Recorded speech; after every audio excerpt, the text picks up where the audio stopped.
So thank you so much for coming into not so much cavernous room here at UCI in the conference room.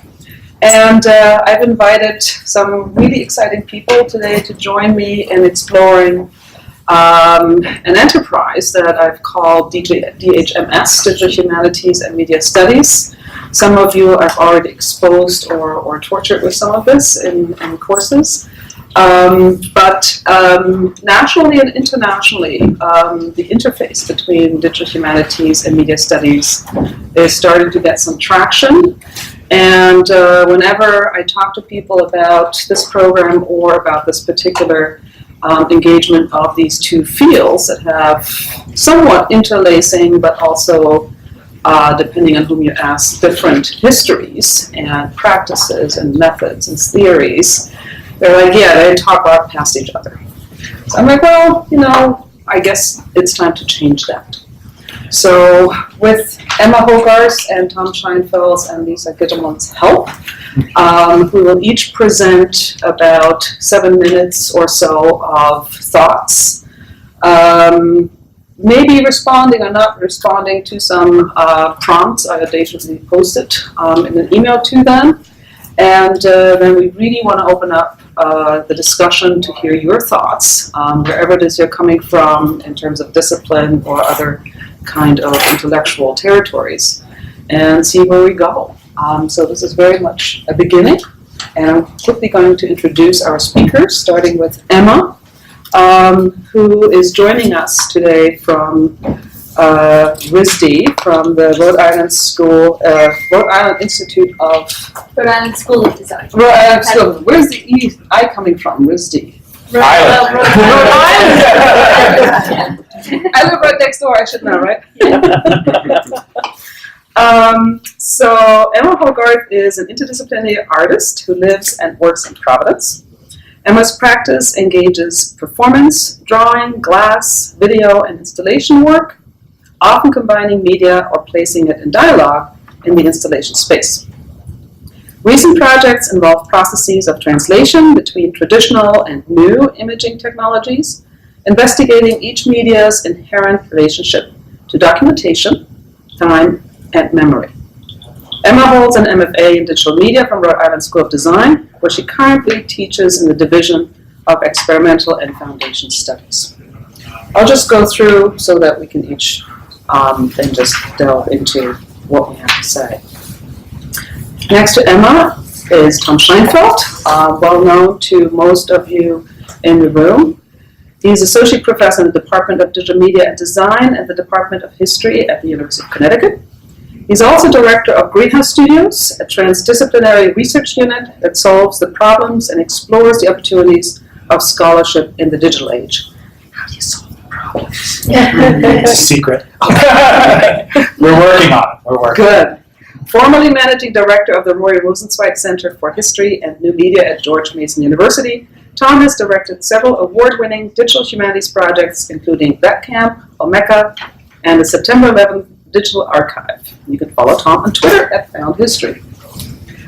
And Lisa Gitelman, right next to me, is a media historian whose research concerns American book history, techniques of ascription, and the new media of yesterday and today. She's particularly concerned with tracing the patterns according to which new media become meaningful within and against the context of older media, and her most recent book is entitled Paper Knowledge Toward a Media History of Documents. She's also edited a collection, Raw Data is an Oxymoron. I love that title. And previous works include Always Already New, Media History, and the Data of Culture. And I run the Digital Humanities and Media Studies program, and we can talk more about what that involves. Welcome again. Thank you so very much for joining us. And perhaps we want to start with Emma, and then just go through and have a discussion. Okay, great. I have some notes. Actually, I'm going to swing this around here.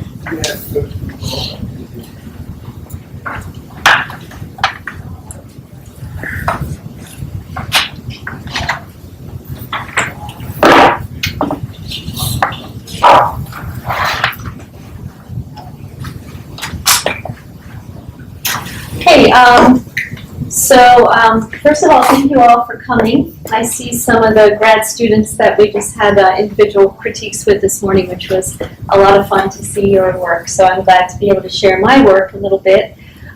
In considering the questions put forth to the panel, I really just latched on to one question because it relates to my work as an artist. And this question of media, medium, old media, new media. So I've pulled out a couple of projects to talk about today, and hopefully they'll invite some more questions about the things under consideration, particularly in how we think about technology and its long history and its resonance for us as artists. So my practice is very interdisciplinary, and I like to work in lots of different media. The projects I'm going to show today are based around working with cast glass, and I was intrigued by the process of casting as a kind of reproductive process, and in particular, one that is not very precise. So to me, in thinking about digital technologies, one of the things that becomes available is this endless copying of information. And so I was interested in kind of looking back in time and thinking about how have reproductive technologies developed, and how have they specifically maybe been used to create visual objects and different visual media. I'll skip ahead. These are a couple of examples here. A little bit of the process, which is really fun, by the way. I discovered doing this work in my doing my graduate work, and then it kind of snowballed on from there. So one of the things that struck me about these objects, which were done just as an experiment, was how they took on the sort of a life of a screen. They're frames, but they're blank, and they could potentially hold any information. And that got me thinking about a longer history of screen images and what Lev Manovich talks about in connecting kind of painting, photography, all these different media as basically kinds of windows or screens, right, that contain ideas, imagery, space, etc. So these seem to me to be like blank screens waiting for an image. I later played around with, and unfortunately these images are not reproducing with the same color that should be there. This is a little closer.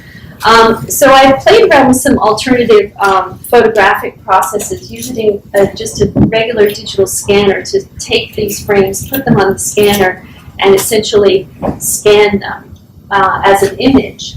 And I was sort of doing this again as an experiment to see how can I further explore something that was captured in this work.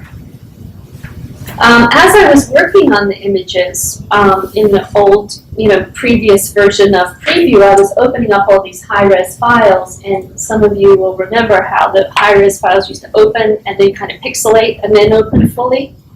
And so that was kind of annoying, but then once I really thought about it, I thought that this is part of what I'm doing. I'm capturing this information, I'm storing it on the computer, and then I'm trying to retrieve it.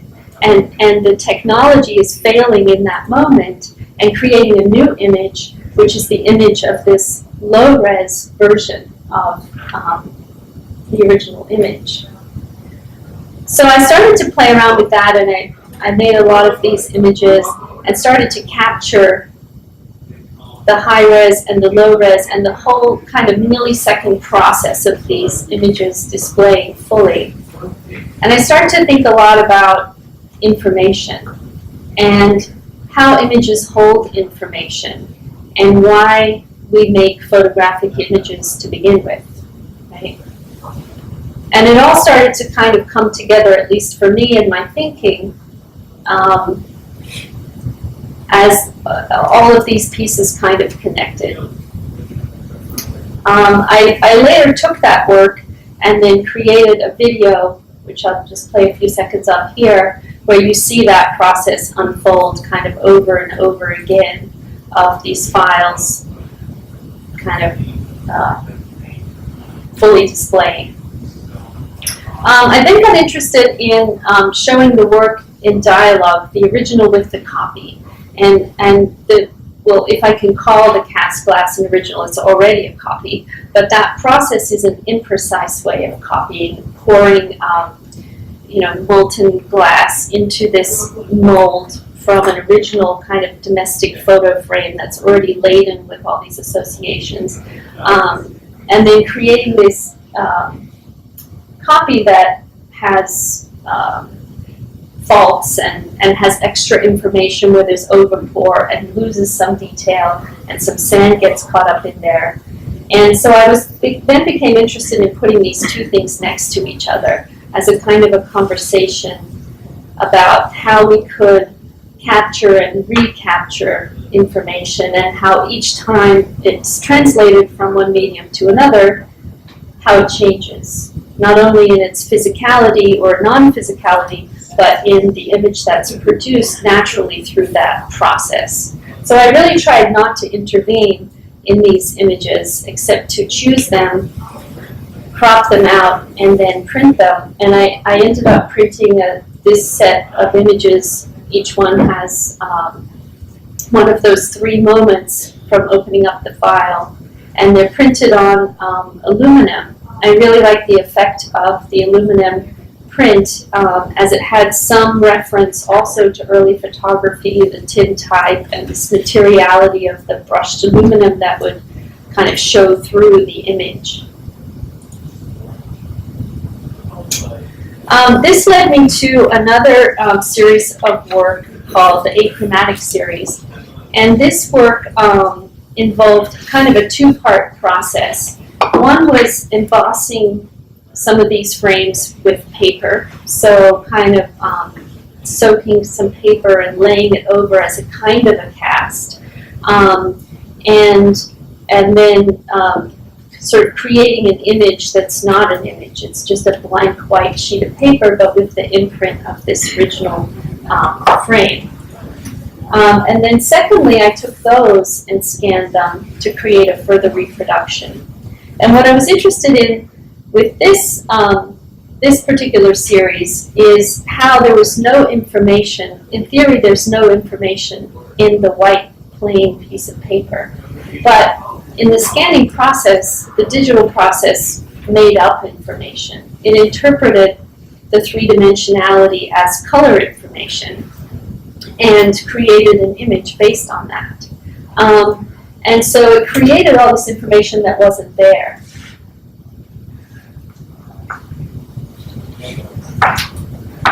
So I kind of embraced that that information, and that became a series of work. And again, put these works in dialogue with each other, the physical paper piece and the digital print. These are pretty hard to see in any case, but definitely a little harder to see on the screen here.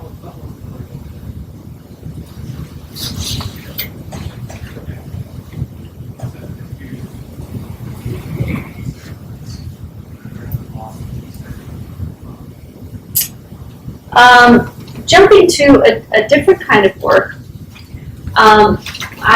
this is a video installation piece that is an interactive installation in which cameras are set up throughout a space. This first iteration of the work was done in a vast industrial building in Pawtucket in Rhode Island, and I went into the space and filmed lots of fragments of the architecture, pieces of the building that were interesting, and kind of recombined them into a video work that was also having live feed imagery fed into the work.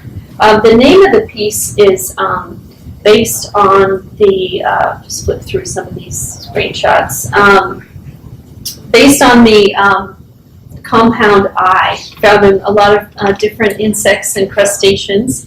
And this eye is actually made up of many, many, many lenses. And I thought this was a nice metaphor for kind of the screen reality that we live in and our fractured view that technology provides, that we're looking at pieces of this and that all the time. And so I essentially created a piece that did that in the space, where I took a lot of images, a lot of video in the space, and wrote a program using max jitter that combines this imagery and then further combines it with a live input of the viewer in the space. And so it's kind of, the piece is supposed to operate sort of as a portal through which the viewer re-experiences the space through this lens of essentially multiple lenses onto the immediate environment. The final piece, I'll skip. Maybe I'll see how the video looks. If it doesn't look very clear on the screen, I'll skip it. Otherwise, I'll play a little section.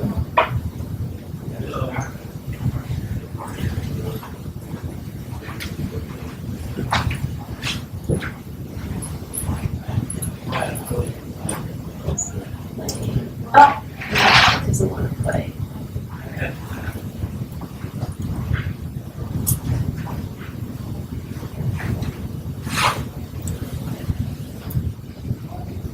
So it was projected onto the space. You can see in the background here it's directly onto the architecture of the space. So it's re-projecting an image of the space onto the space itself, and then two kind of sculptural screens that can be viewed from either side. And it's big enough that the viewer can walk through there, and as the imagery kind of changes and moves at certain points, the viewer's own image is then also incorporated into the projection, which we should see here.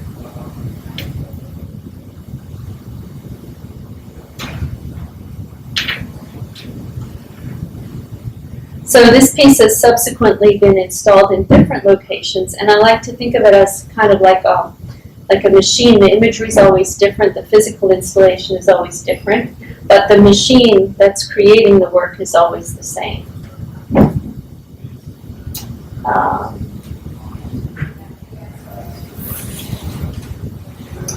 The final piece I'm going to show today is also based on the cast glass works, and this piece is called 3,600 Seconds, and it shows a continuous clip of 1 hour movement piece that plays in sequence, in a linear sequence, but the timing is manipulated by a program that starts off as, I think, one frame per second and builds up over a number of hours and days to reach the full 30 frames per second.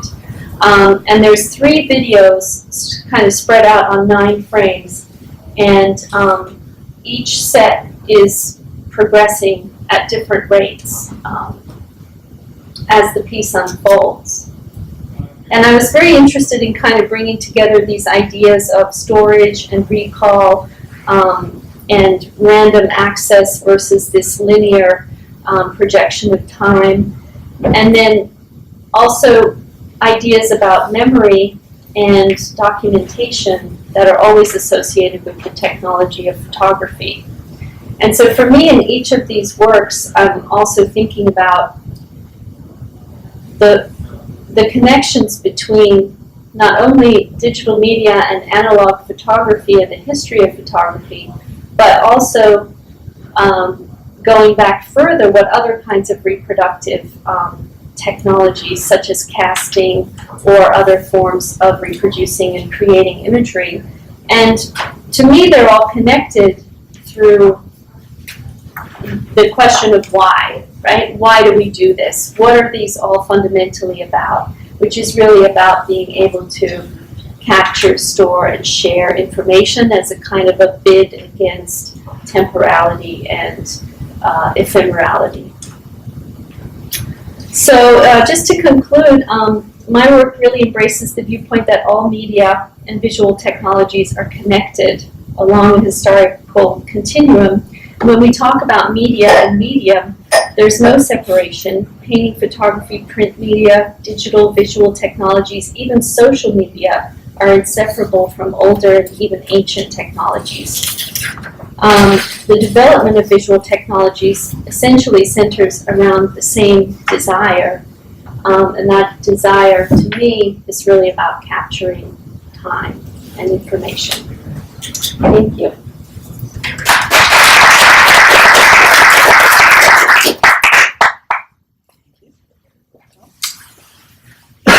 Well, thanks, Anke. I'm going to say a little bit. I mean, I think a lot of you probably know my work and have heard me blather on before, so I won't go too deeply unless we want to into individual projects that I've done. What I'd like to do is try to frame the work that I've done as a digital humanist. I guess that's what I've come to be called. Although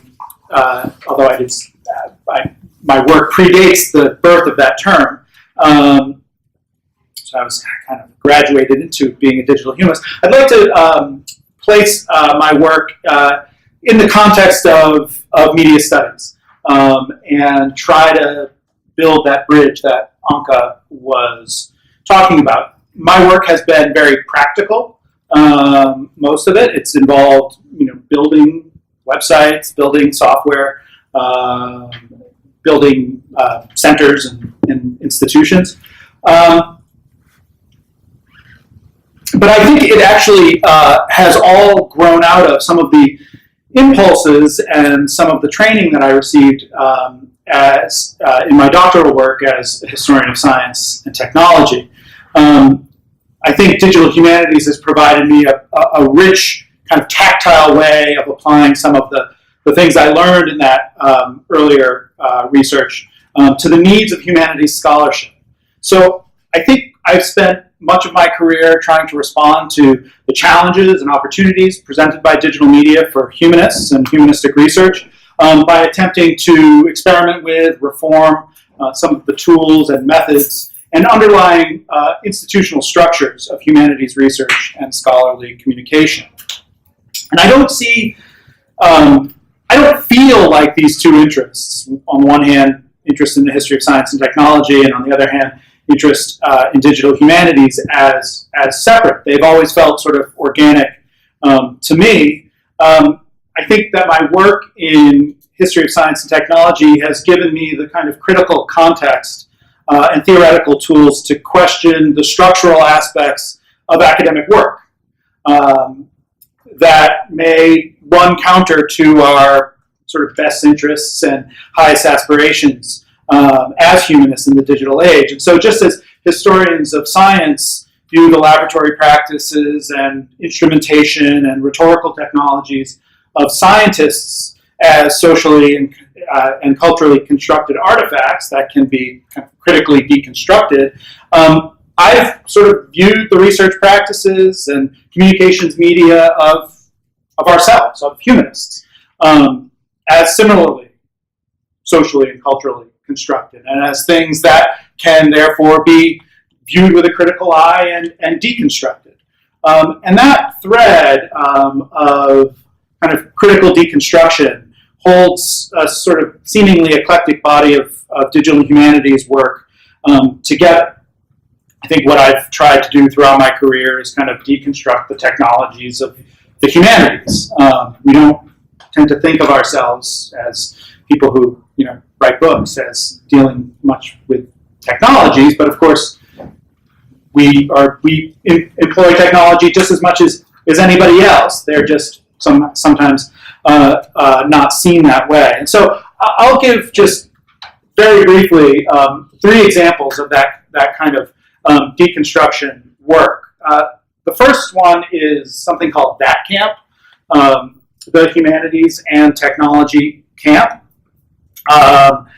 And that camp started in 2008 as an effort to sort of rethink and reform face-to-face communication in the humanities and reduce the structural barriers to participation in academic discourse that a lot of our face-to-face communication technologies, traditional face-to-face communication technologies throw up. So we were sitting around, me and a couple of students, sitting around a table one day, and I can't remember, I think I was looking for flights to go to a conference that was 8 months from now, and kind of complaining about how expensive it. I remember it was in San Diego, in the AHA, thinking about how expensive it was going to be to get me out to San Diego from Virginia,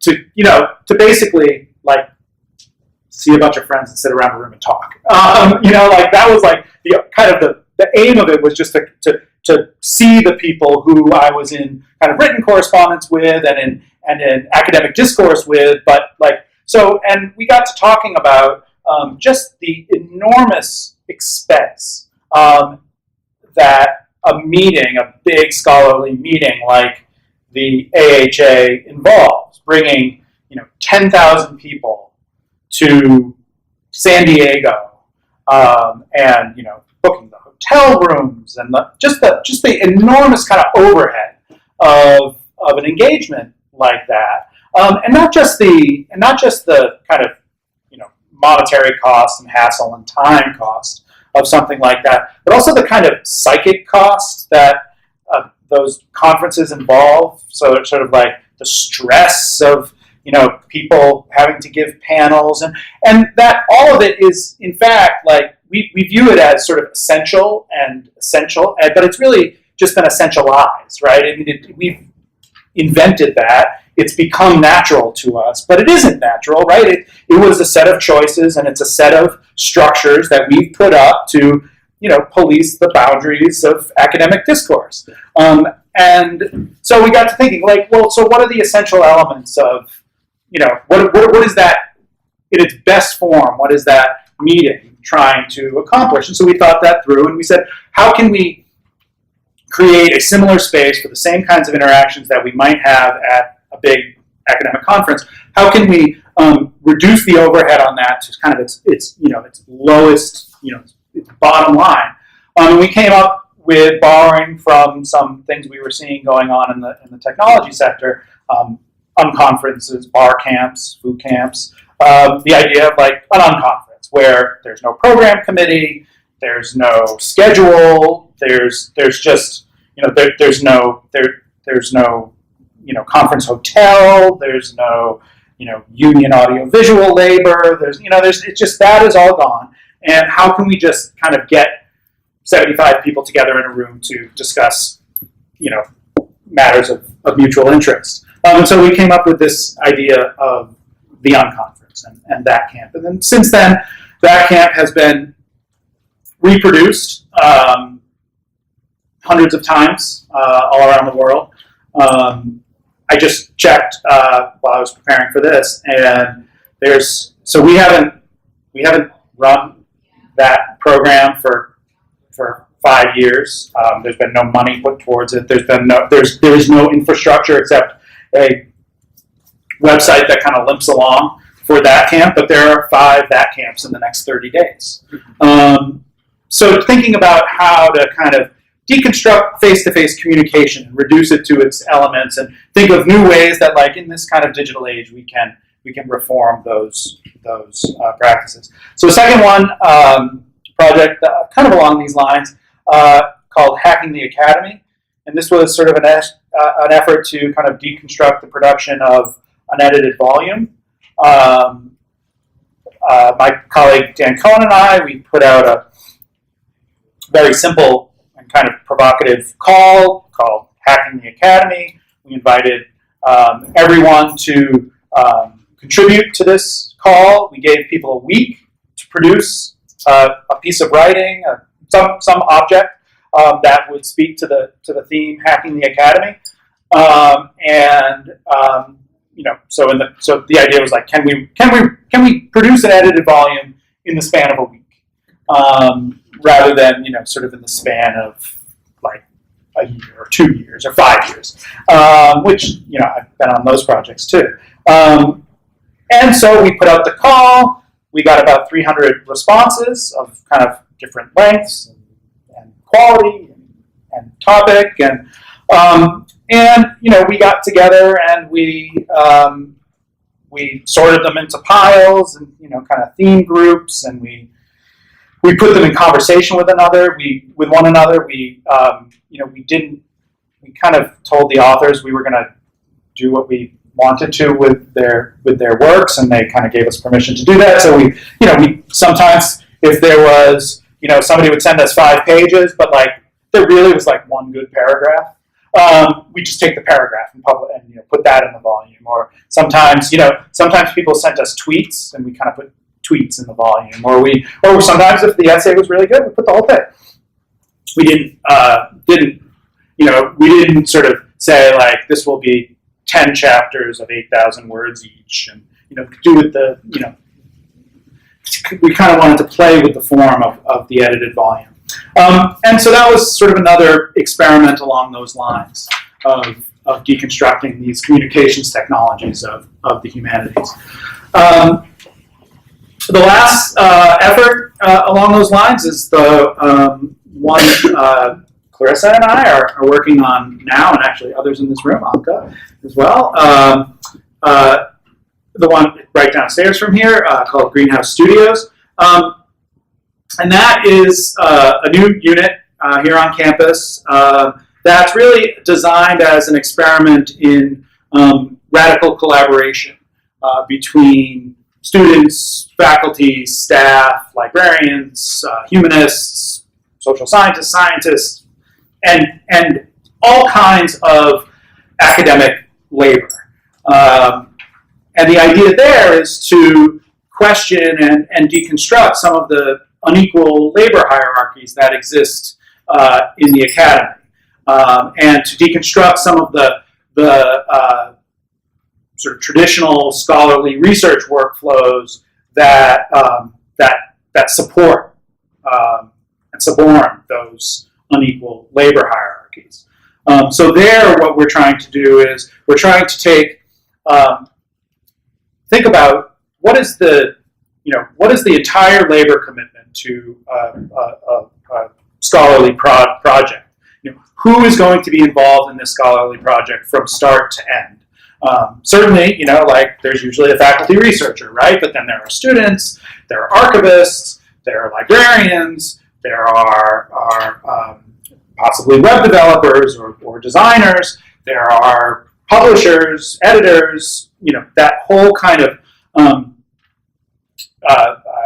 set of academic laborers.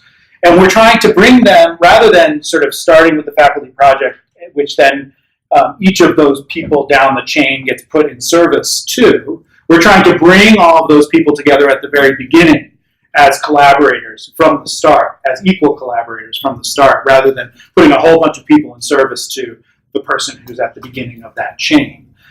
So we're thinking about, this big university of ours employs, an amazing array of talented people, and are there ways, through thinking about, new communication technologies and publishing methods and other things, are there ways to put those people into closer, more effective, and more equitable working relationships?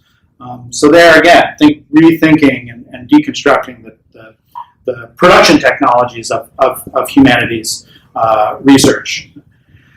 So that's sort of where I see my work intersecting with media studies. As I said, I'm not a theorist of these things. I'm kind of my work is practical intervention, not so much a theoretical intervention. But I do really see it in that context.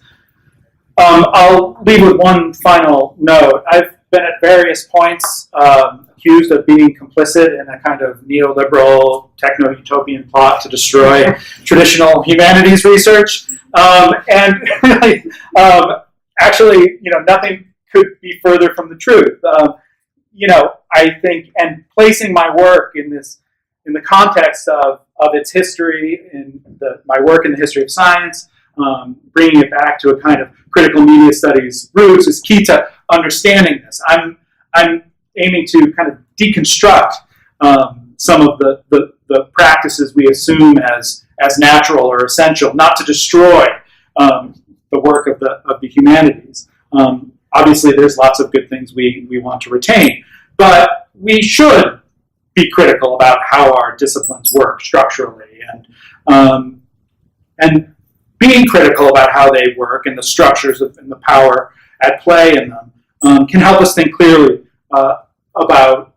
more clearly about what it is we're really trying to accomplish and how we're going to get there. So thank you. Thank you, Tom. Great. So, thanks so much. I want to thank Anke for the invitation, for all of you for being here, and it's completely fascinating, you guys. And I think I'm gonna. It's kind of surprising in a way. I'm gonna just say what you said, but in like Gitelman language somehow. I wish I had Gitelman language just to say it. So anyway, but I did want to start maybe on a personal note. I don't think of myself as a digital humanities person, but I'm deeply invested in this project of getting digital humanities, whatever it is and whoever they are, into conversation with media studies, which is a flag, that I serve under, I suppose. So my credentials in any of this, or my presumption to even talk about digital humanities, comes as Tom's does, really kind of a let. Before there was a DH, or before there was an alt-ac, I was alt-ac. I got out of graduate school and got a job, my parents were both tenured professors, so they kept wanting me to get a real job. And instead I got a job working on the papers of Thomas Edison, which was a publication project, still ongoing, publishing the papers of the American inventor, as it turned out, eventually in 3 media: letterpress, microfilm, and online. And I was standing there at the Edison papers when the decision was made to basically go down the DH route and start to produce electronic texts in the humanities. It wasn't my decision. I didn't do the programming, but it was really an illuminating thing to see. And at the same time, it was the Edison materials themselves that turned me into a media historian. It was like going to grad school again. So I started to work in American media history. At a certain point, Anke's first prompt was to think about research, but also kind of in definitional terms. At a certain point, it seemed really important to me to define media, and I had, in one of my books, I wrote out what I thought media was, and that now feels very dated, that definition, so I won't sort of pronounce it to you. I would say that what's happened. So one thing that's destabilized that definition is, I think, Emma's so very on sensibility that the media are all of a piece, that there's no cracking them apart. This is one little essay that I have that I really like. I don't say that about a lot of stuff that I write, but I really like this little essay that's on the telephone pole that's on the corner of the block that I live on in Jersey City, because the telephone pole has all these staples in it from leftover leaflets. And the essay is just a scurvy reflection on all the media that are sort of layered there, when we call it a telephone pole, but it's really my electric company, my internet, my cable TV, and then all these communications of a different order that are completely missing from the picture, because all you have is the staples left over. So that kind of destabilized any original idea I had to define media. But then, as I progressed in the academy, it's actually become a lot more important to me to define media studies than media. Like Tom, I think I go to science and technology studies, at least as an analog. So science and technology studies is this great, thriving field that basically aims to find out how we know what we know, but the we in question are really scientists and engineers, right? So in STS, you follow scientists and engineers around to find out how they know what they know. It's a great field. In media studies, right, you follow everyone around to find out how they know what they know, right? Because how do we know anything? How do I know what's happening in California? How do I know what's happening in Washington? All of this knowledge is mediated. So media studies is then that epistemic project, right? You can historicize it too. We need to think across time. How did people know what people knew? And you could think of it as this sort of present-minded adventure about knowing today. I think a particular concern to me, and this may be where media studies and DH meet up, is again sort of thinking about the ways humanists know things. So if you're in an English department, a language and culture department, a history department, right? What are the tools? What are the institutional structures? What are the other methods and architectures by which you know what you know, and you teach what you teach, and the like. So I have an essay, for instance, on JSTOR. Kind of what's the JSTOR built? When we're using JSTOR, what are we doing, right? That we can see, and what are we doing that we can't really see?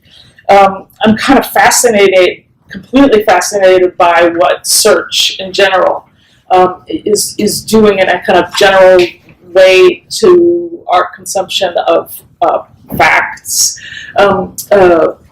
Teeny digression, just Mark Twain had this theory that the American Civil War was really caused by the novels of Sir Walter Scott, because American Southerners had completely absorbed this sham chivalry and got all invested in a kind of noble cause and their own kind of chivalric.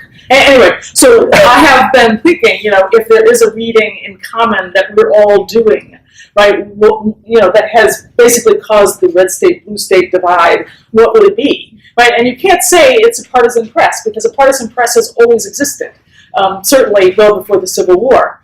And I think the answer is search or Wikipedia, right? Ways in which we have kind of flattened our sense of facts and of what knowing is.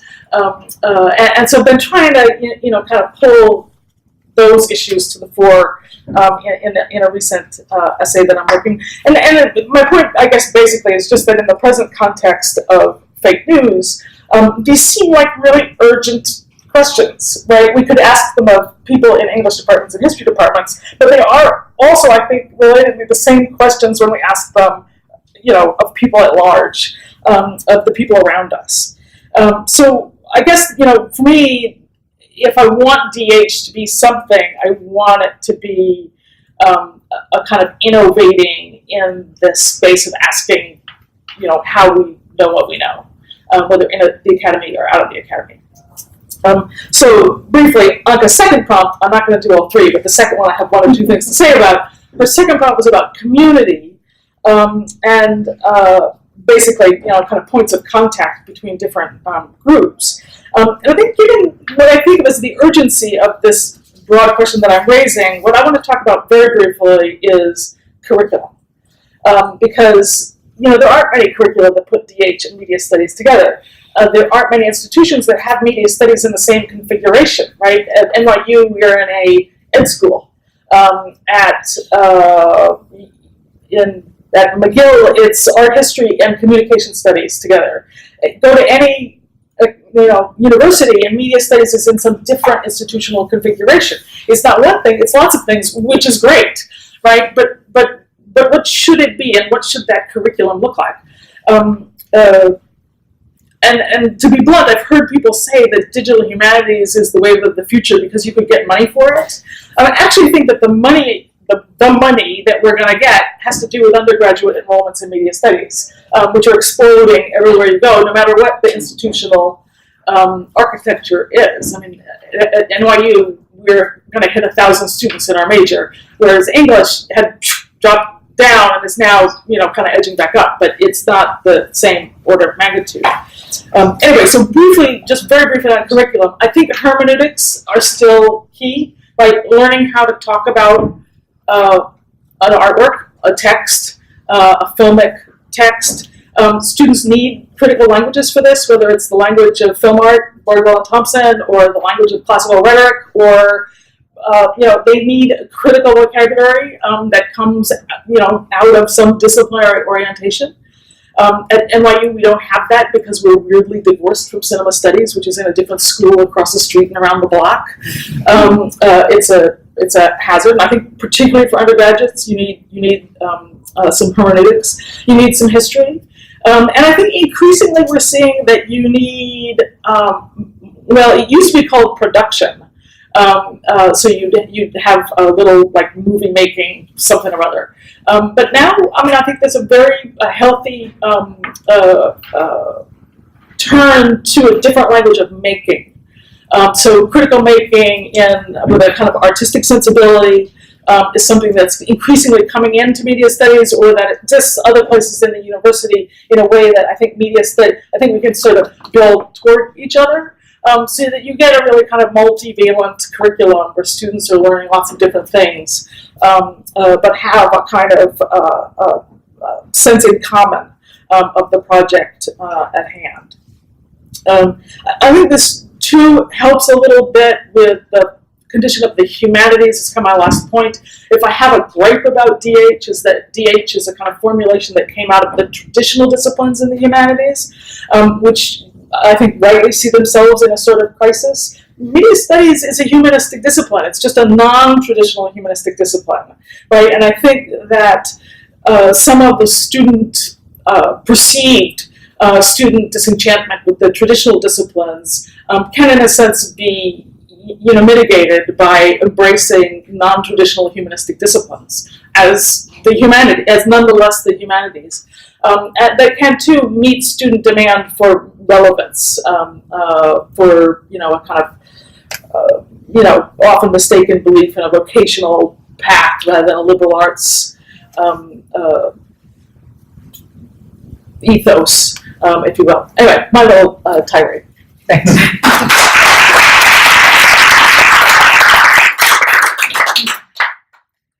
I will just take a brief moment to maybe amend, maybe add to some of the points that you all made, because some of it resonates certainly with why I put digital humanities and media studies together in the first place. Because I also come from a very strong hermeneutic tradition, in this case comparative literature, and I had the good fortune to study at Constance, where apart from a very theory-heavy literature discourse, they had this very small little program to the left somewhere where some students were actually encouraged to experiment and write literature. And that was practically heresy. I mean, you were supposed to read, deconstruction and Derrida and, have a lot of information about that, and we all did. But then there was this little corner. It was like, no, we're going to write experimental literature. And they wrote the wildest stuff, and it was hysterical fun. And it was wonderful to just sort of say, wait a minute, we are literary critics. We're supposed to do Gardner and hermeneutics and truth and method and all of that. But we also just want to play with the words and have fun with the words. So thinking about why I'm so fascinated by this whole juxtaposition or hopefully interlacing of theory and practice, why, even though we're talking about a post-hermeneutic kind of space and time now, we really actually need it even more for the very reasons that Lisa has just mentioned. And, the sort of postmodern idea of simulacra, and nobody wants to deal with the origin anymore, or the aura, if we want to talk about Benjamin and so forth. It's like, well, wait a minute, in a way, we're constantly creating that anyway. It's just under different circumstances in maker spaces that, obviously carry a term, but they're nonetheless also experimental at the same time, and they do create originals, and they do create authentic work. So, coming from this comparative literature, comparative media, comparative translation kind of background, it seemed to me that, in a way, we have to engage this moment of theory and practice, of translating, comparing, remediating, and looking for that middle, which ultimately is the medium, looking for that middle of encounter to sort of find those nodes of connection that, to me at least, is so important for creating a community that is not necessarily defined by the discipline you're in, or sort of these meta fields that, to me at least, media studies and digital humanities is. And when I started teaching digital humanities in the intro to a graduate course, where Gabe has taken part, it's like the first thing we look at is, well, how do you define DH? Well, go to this website and you'll find about 400 definitions for it. And then, you get lost in the aporia or the black hole, whichever you want to look at. So in a way, we're doing something impossible by even trying to bring these two fields into combination, at the same time to me, it's also one of those almost elating moments of, yes, let's play, let's practice, even though these are tired terms. Let's experiment with these possible moments, even tiny nodes of engagement, no matter where we come from, whether it's science and technology or the history of technology, whether it's hermeneutics, whichever tradition in the humanities can engage with the moments we find ourselves in on a daily basis, whether we look at Facebook or Twitter, or whether in fact we look at the history of apparatuses or analyze really what hermeneutic role your projector plays in traveling as an entity from place to place, but then projecting different images and creating on different screens. So all of these are sort of engagements with a mediating middle that we constantly are forced upon or engaged in interpreting and defining for ourselves. So in a way, to me at least, we're reaching a moment where this kind of critical work of constantly defining the medium with which we communicate, through which we communicate, is actually ever more experimenting and ever more practicing on a daily basis, and hard work. So I'll leave it there and sort of hope that you want to also engage in this work of just trying to define where we are in this middle. Thank you so much for the contributions.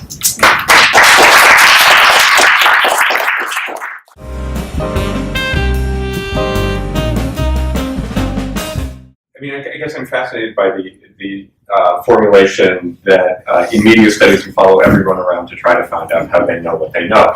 I mean, that means it's all epistemology, right? I mean, that's humanities. So, I mean, maybe we should start by saying we're all just epistemologists and found a new school of epistemology. It's such a hard word to sell. I did maybe I glossed over this too quickly, but in thinking about how we know what we know, if there's one thing that, kind of both artistic work but also DH work has, taught me, it's that we're really thinking in terms of knowledge representation.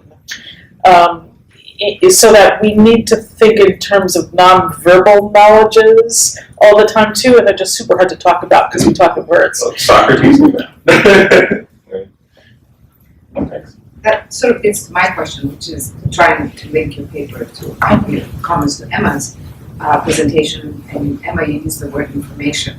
Yeah. So neutral, just kind of stuff just kind of comes in. I wondered how we balance that, your vocabulary of knowledge, even if you want to put it in brackets in some way, with that term information, which seems to me to be the new concept, or more digitally friendly, or Yeah, it's interesting. I mean, I think I think as an artist, this question of like what kinds of knowledge we're talking about is very pertinent.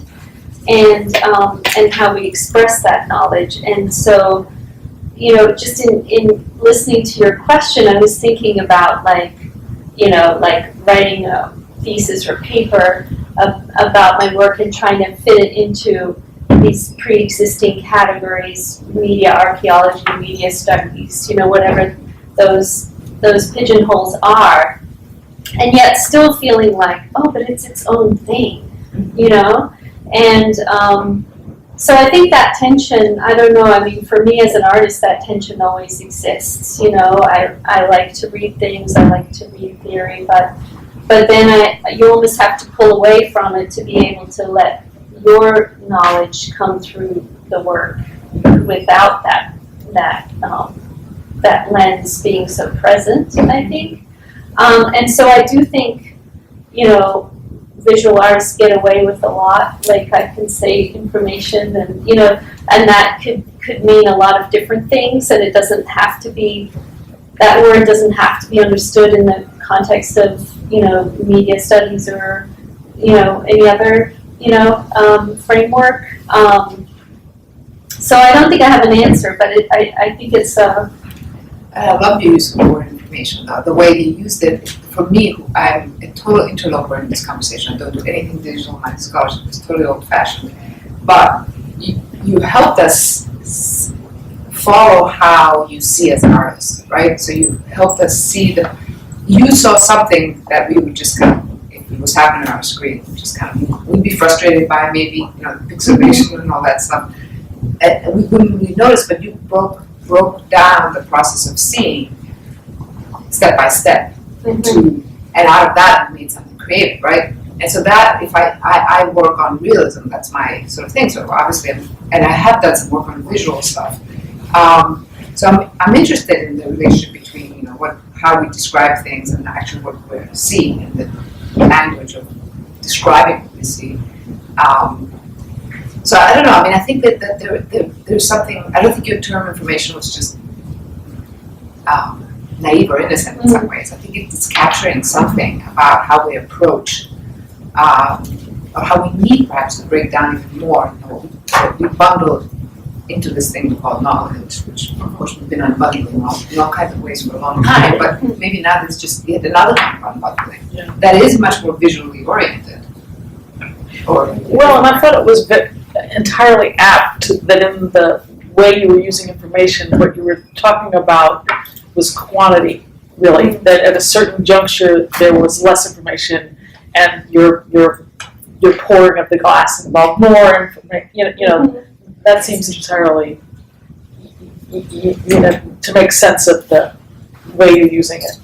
Well, in fact, that there was a certain interpretation and translation of the digital method you use, which is there was certain analog information that then, with the digital translation, all of a sudden became a translation into color when before there wasn't color.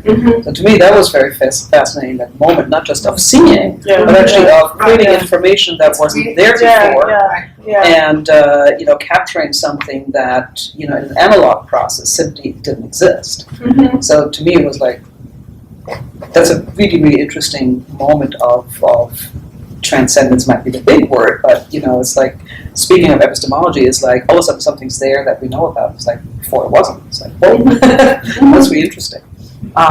Jennifer. So on your comment, Lenny, and something that I've never, I actually do work on media and information and genre and sort of modes of representing and how to model knowing. So it's exactly kind of things that I do, but the kind of combination of this conversation has created this moment, right, where I've seen something I've never seen before, which is a really interesting problem.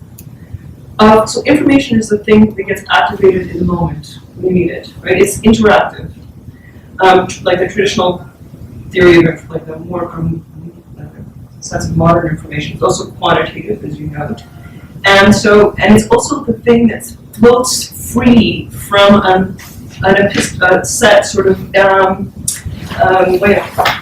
hermeneutic paradigm, right? So it seems to me there's something going on here that's very special that happens in the triangulation between new technologies that allow for the activation of information in all kinds of new ways, in ways that we can actually see that process happening, because it creates new temporalities for those exchanges, right?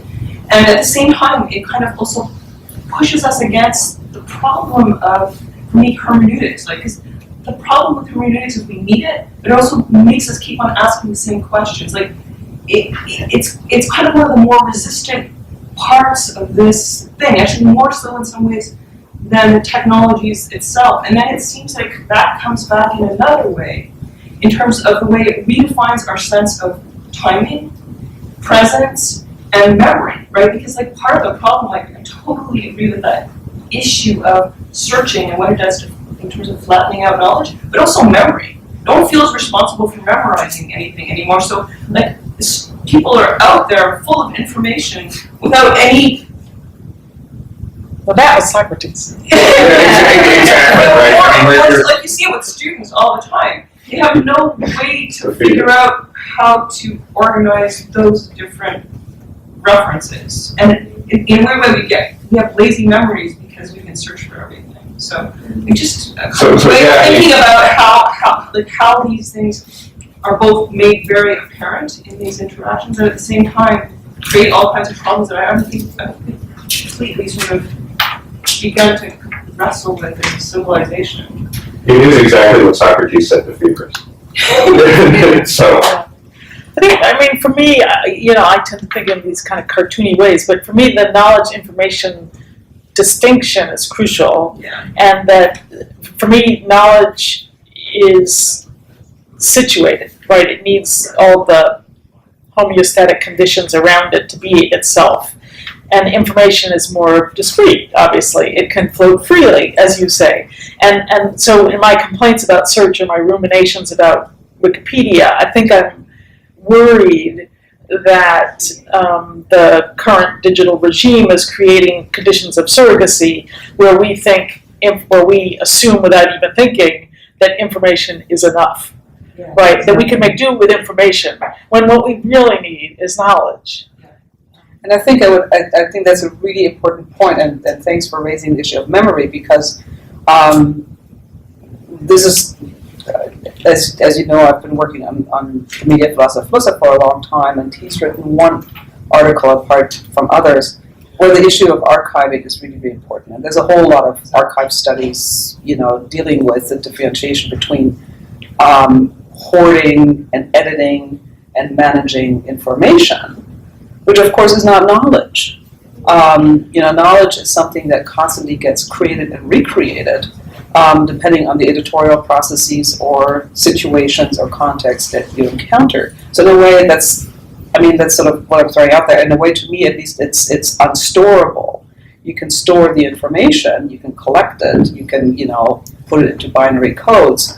But knowledge is a whole different enterprise, and to me, it's very much connected to hermeneutic processes. And we might find a snazzier term for 2017 for hermeneutic, but works quite nicely so far. But I think that's precisely these sort of distances we've created between these two terms, and they're difficult to negotiate. One of the things that digital humanities has done, just kind of practically, is, and what we're trying to do in Greenhouse Studios, is put librarians and humanists into much closer working relationships with one another. And one of the challenges that we've found in humanists working with librarians is that librarians tend to see their stock in trade as information, sort of, right, that kind of disembodied, information, and the humanist faculty members see their stock in trade as knowledge, and that conversation, the creates not just kind of confusion, but it also creates a difficulty of, it sets up certain boundaries that they have a hard time working across. So librarians will often not want to make sort of any claims for the information that they're providing. They don't want, they sort of see themselves as kind of neutral brokers of this, here's the archive, here's the scholar, I'm just this, I'm a bank teller moving money out of the vault and giving it to the customer. When in fact it's not that way at all. Like there's a whole set of knowledge bound up with what they do, and so trying to get them past those sort of self-assigned roles is a hard thing to do. So we're and putting people back at the beginning so that they're in the room at the moment when the idea is conceived, at the kind of birth of the information and the knowledge is trying to get around that problem. I have another kind of example of the same thing, and not sort of work roles, but the sciences and the humanities. There's this great new book edited by Lorraine Dasted called Archives in the Sciences, and including sciences from antiquity up to the present day. Super duper book, and it will convince you that the sciences are the humanities because it has really to do with the kind of memory practices. Well, and I'm struck that getting back to Roger and the ancients. I am struck that, like, with the exception of the artists in the room, like we all have PhDs, right? Like the disciplines still all wore the doctorate in philosophy, and for a reason, right? We're talking about, like, maybe we all do epistemology. Well, we certainly all do philosophy. Oh God. So maybe that brings us back around. We do it platonically, not Aristotelian. No, I mean, the problem is very, very old, but the platforms are new. And it's, I mean, that's, I think, where all four of you really do intersect, which is you're all interested in figuring out what can be done with the platforms that we have, and how it helps us figure out how people know what they know. And then configure that, play with it, allow your audience to play with it. I mean, I was struck, Emma, by the fact that compound vision it's a machine and an installation and a work, but it's also a rule set. So I mean, by my definition, that makes it one of these things that we can call game. But I mean, that word means nothing anymore. But it's, I mean, that kind of platform has incredible intersections, both on an artistic level and a narrative level and a technological level, with everything that I mean, this question of what are we going to do now about what we can figure out about how people know what they know. Yeah, and that boundary is interesting. So I'm glad you pointed out that connection with the installation. And is it a game? It's sort of a game, right? It's interactive. Yeah. Why have those boundaries? Why do we have those boundaries? Like they're, Yeah, and we do. I mean, it's a reflex, and we should study the reflex as well. Mm-hmm. Well, too much of it is just, what's the label du jour? Yeah.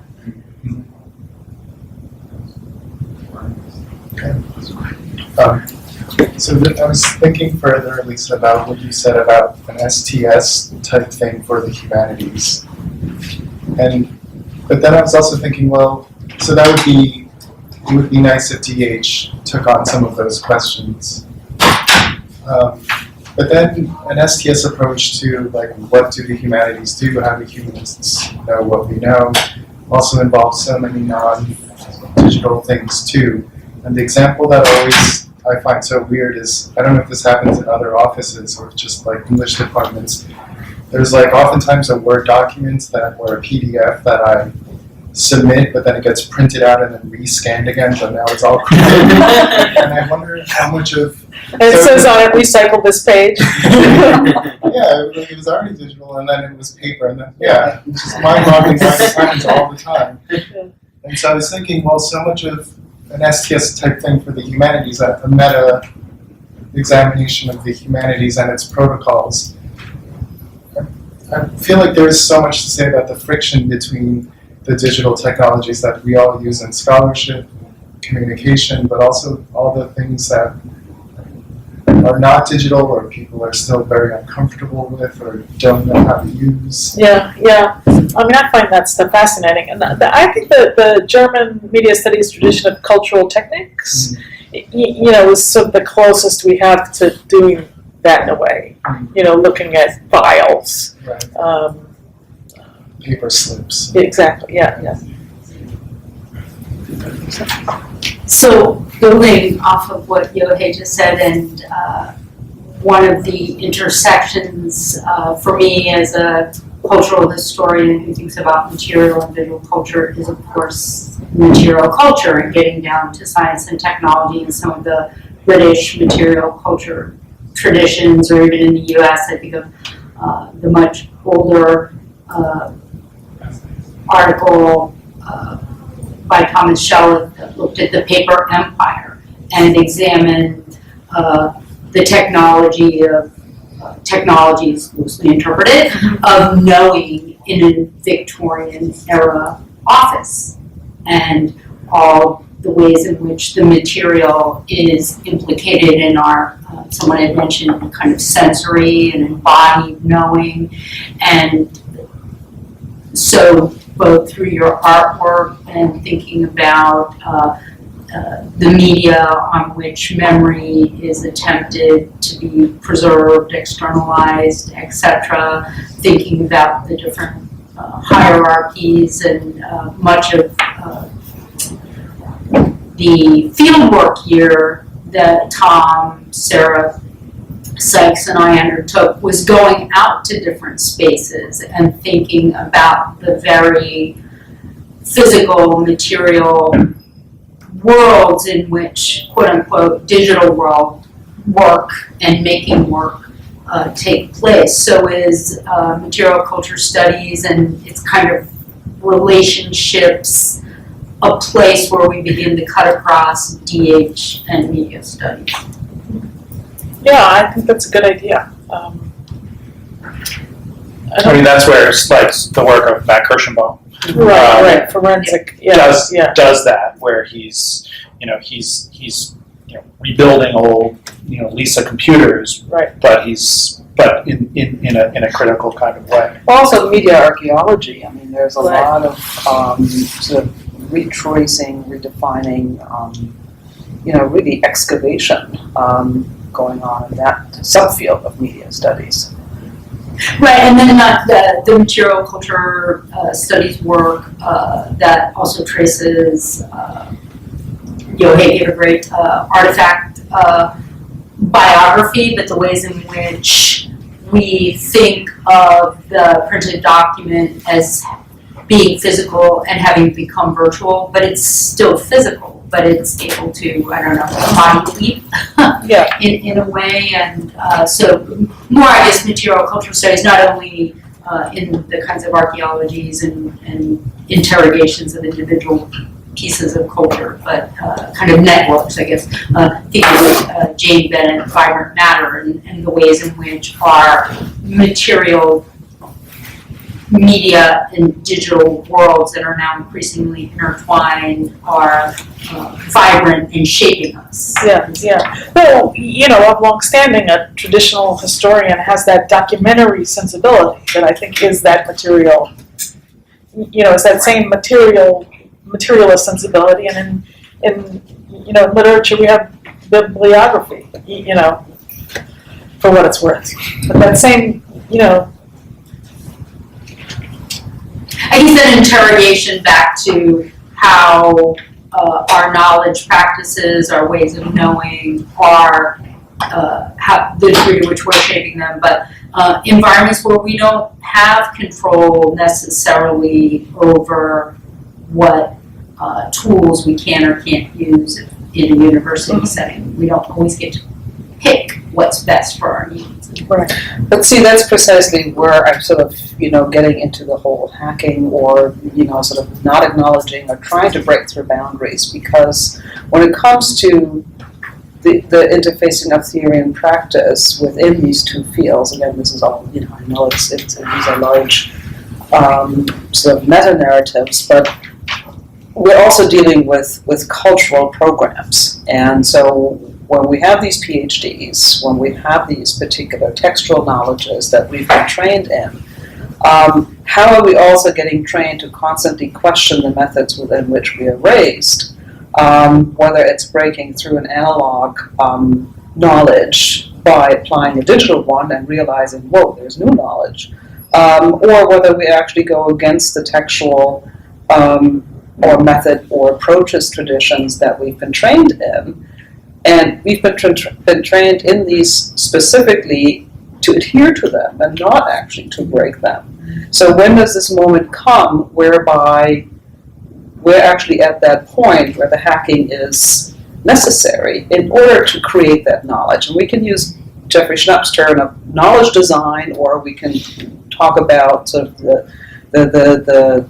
play or balancing of information with knowledge through hermeneutics. But I think we're constantly facing, at least to me, intellectual work and knowledge creation and knowledge design has everything to do with questioning constantly the methods and approaches and theories we're working with. And that remains, to me at least, also breaking through different practices. Does that make any sense? One thing that I've always sort of tried to challenge is the notion that I think is somewhat peculiar to the humanities, that the individual has to have all of these things within him or herself. That each one of us is basically doing the same thing and has to do all of it. So that's where I like that, like the hack versus yak thing. Like I never quite understood it because it was like, well, why can't some of us be hackers and some of us be hackers? Like, why do we either need to choose or do both? All do both. Like we could just do different things. Like, and that's kind of fine. And I think the arts is a little better at dealing with that. Like you don't like. If you're not a sculptor, nobody's saying, well, why don't you sculpt? You know, like they're just like, well, that's not what she does. And I think I think that's something that we could kind of get over.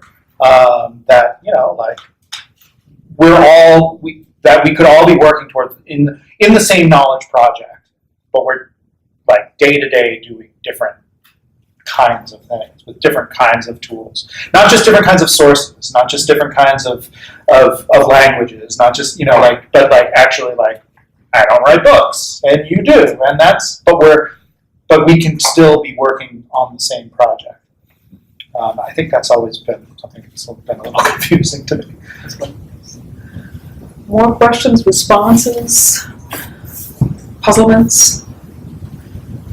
In your way, what's most intractable to come back to this, because I'm really actually puzzled by it, is how profoundly tenacious those hermeneutic systems are, how they resist change. Like, those are the things to me that are actually the hardest things to break through in this whole configuration of things.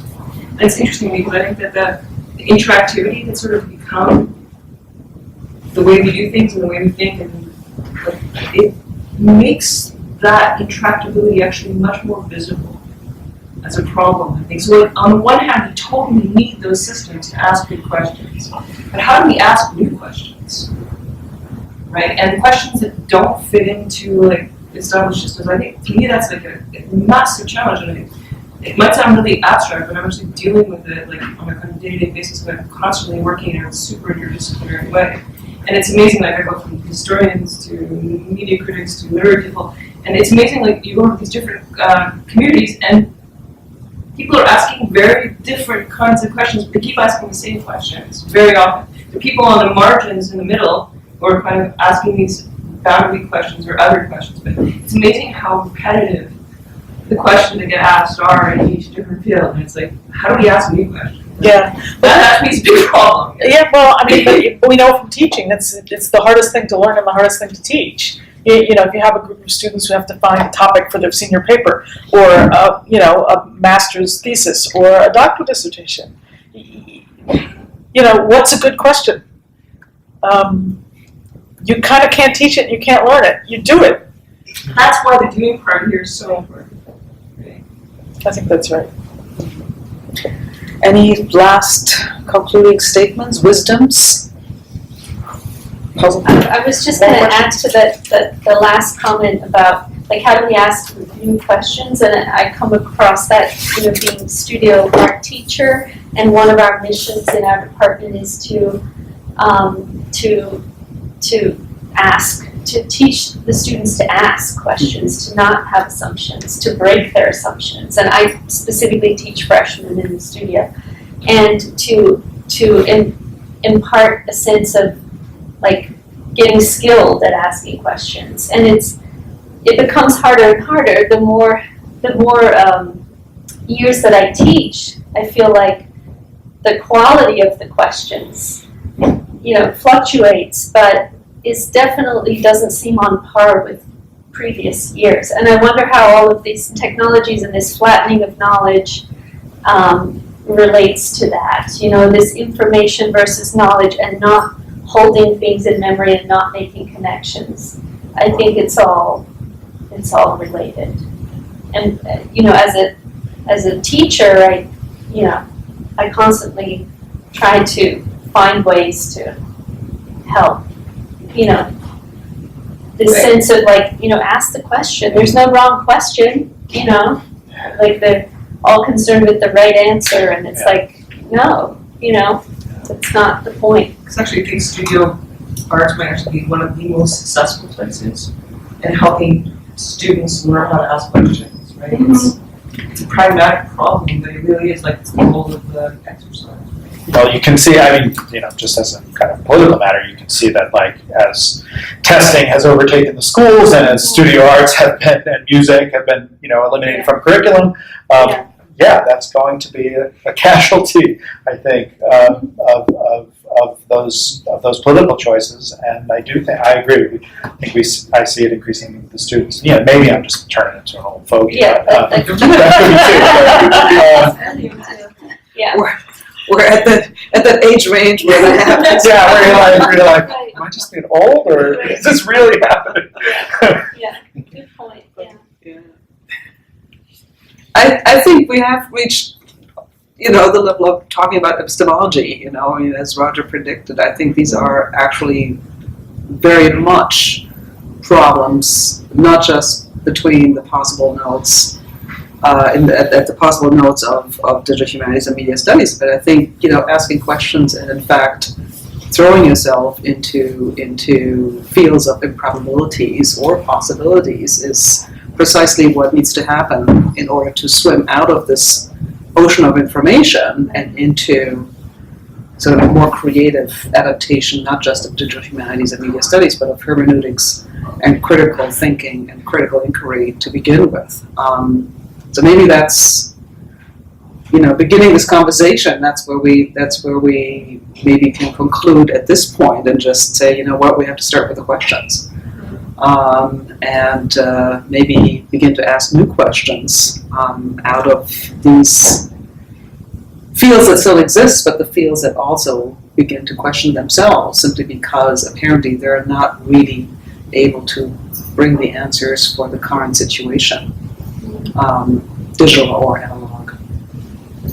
Thank you very, very much. I hope this was of interest, and maybe we can continue the conversation. Thank you so much to Lisa and to Tom and to Emma for engaging in that topic, and thank you for coming. Thank you.